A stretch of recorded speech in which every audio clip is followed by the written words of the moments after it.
السلام عليكم أحبابي، معكم سميرة سعد من قناة الأم مدرسة. عمركم شفت جريد النخل يتحول لتحفة فنية بسيطة؟ تعالوا أقول لكم إزاي حولته من كده لكده. جربت أحول جريد النخل لقطعة ديكور بسيطة وأنيقة تمشي مع أي ركن في البيت. طبعا رأيكم يهمني لو عجبتكم الفكرة، فما تنسوش حبايبي تعملوا لي لايك وشير وتشتركوا في القناة بتاعتي علشان تشوفوا كل جديد. يلا نصلي على النبي. اللهم صل وسلم وبارك على سيدنا محمد. نبدأ نقول بسم الله. عندكم علب زي دي او اي علب تانية متوفرة عندكم، جيبوها ودهنوها بالزيت كويس قوي علشان لما نحط فيها الجبس ما يلزقش فيها لما نيجي نطلعه، وده هيكون شكلها. انا عملت 2 كمان زيها كده، دهنتهم برضو بالزيت. يلا بينا نعمل خليط الجبس. هو المقدار ثابت على طول، 2 كوباية من الجبس عليهم 1 كوباية مية ومعلقتين من الاسمنت. هنقلبهم كويس قوي وندوبهم كويس وبعدين هنحطهم في العلب. طبعا هكتب لكم خليط الجبس دوت في صندوق الوصف علشان ترجعوا له. هنجيب جريد النخل وهنبدأ نحطه في نص العلبة كده بتاعت الجبس ونصبر عليها شوية لغاية لما تنشف. طبعا انا عملت الحاجات دي كلها في البلكونة بتاعتي علشان الشمس تيجي فيها كده وتنشفها معايا بسرعة.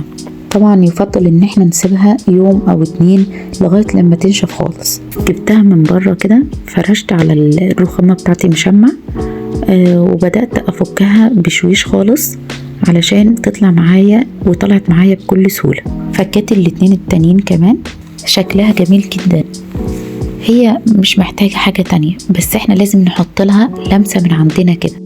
هنلون جريد النخل دوت باللون الذهبي، بس اول حاجة لازم نغطي الجزء الابيض اللي تحت ده باي كيسة علشان ما ينزلش عليه اللون الذهبي. هنجيب اللون الذهبي هنحط عليه حاجة بسيطة من المية ونخلطه الاتنين مع بعض. طبعا العلبة دي احنا كنا شاريينها قبل كده وهي موجودة عندي دايما. خدوا كده ليها سكرين شوت علشان لو انتوا عايزين تستخدموها دايما. احسن من العلب الرش، بتبقى غالية على الفاضي ومتعملش اللون حلو برضك. هنبدأ بقى نلون جريد النخل دوت واحدة واحدة كده بالفرشة، نملاها كلها كده باللون الذهبي. خلاص لوناها من قدام، هنديلها كمان وش تاني من قدام ومن ورا، وده هيكون شكلها في النهاية. يلا بقى نعمل الجزء اللي تحت، هنلونه برضو بطريقة حلوة.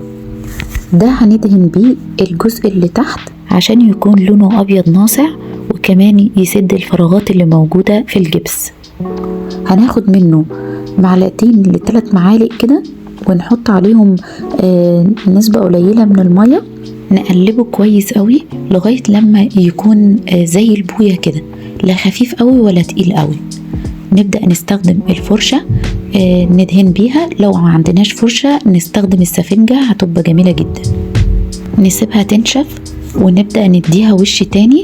طبعا احبابي لو وصلتوا معايا لغاية هنا في الفيديو ما تنسوش اعملوا لي لايك وشير وتشتركوا في القناة وتفعلوا زر الجرس عشان يوصل لكم كل جديد.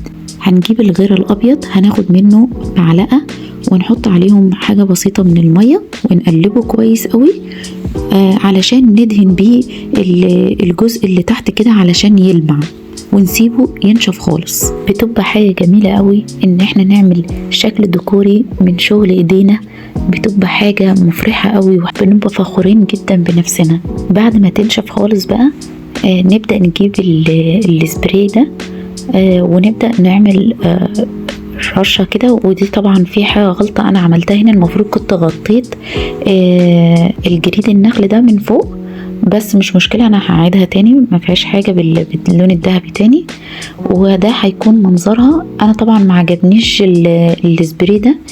جبت فرشة اسنان قديمة عندي وبدأت احطها في اللون الاسود واعمل زي ما انتوا شايفين كده في الفيديو علشان تعمل نقط صغننة كده على الجزء اللي تحت. عملت الاتنين التانيين بنفس الطريقة وده هيكون شكلها في النهاية. وبكده حبايبي عملنا ديكور يدوي من جريد النخل بشكل جميل كده وفي لمسة فنية مميزة. ولو عجبتكم الفكرة تابعوني علشان تشوفوا كل جديد، وما تنسوش تصلوا على النبي في الكومنتات. وسلام.